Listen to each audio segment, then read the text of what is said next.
Hello, back to my Keshe experiments. This is experiment number 4. I'm utilizing for a power supply a little holder for a AA battery, 1.5 volts. That's it. This little guy here holds a battery, one AA battery, and this is a stirrer, which I don't think I really needed, but I used it anyway. And as you can see, the electrodes are zinc, bare copper, and nano-coated copper. This was only like after 12, 14 hours at 1.5 volts. And interesting, I only needed 2.1 grams of salt.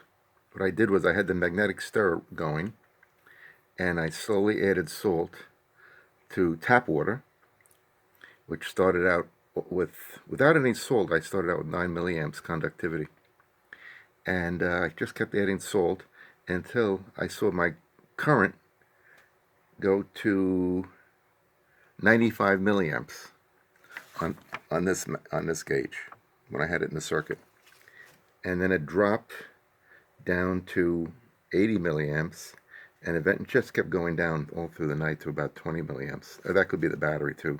There's only a AA in there. Discovered that what did I hit? Did I hit stop? I don't know if I hit anything.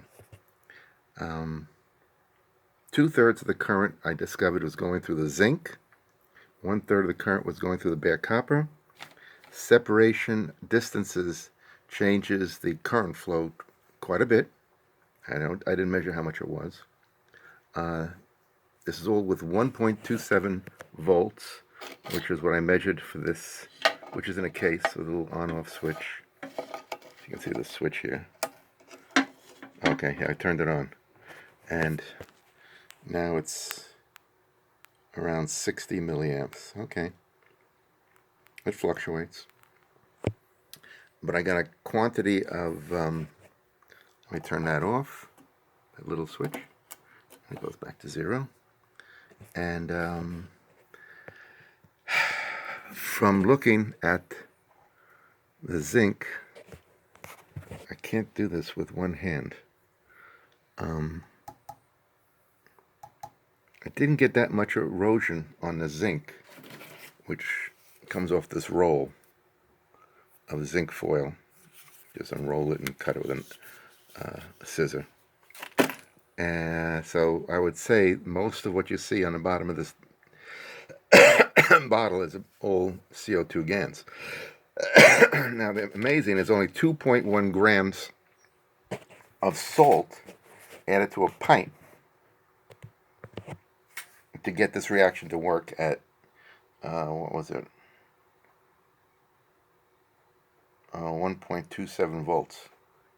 That was amazing. Now, I did have the spinning device inside you don't see it, the magnetic stir working to keep everything flowing around. Maybe that helped. I don't know. But, okay, we did not make CuO2 or CuO, the blue Gans. So this was a failure in that respect, but it was a success in making CO2 Gans just with 1.5 volt battery. This little thing, instead of it's off the. I took it out of here. Instead of the big apparatus.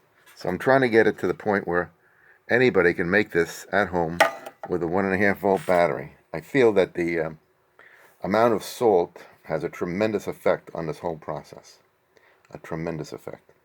That's my opinion at this moment. Okay, I don't want to prolong the pain for this. Anything else I can say?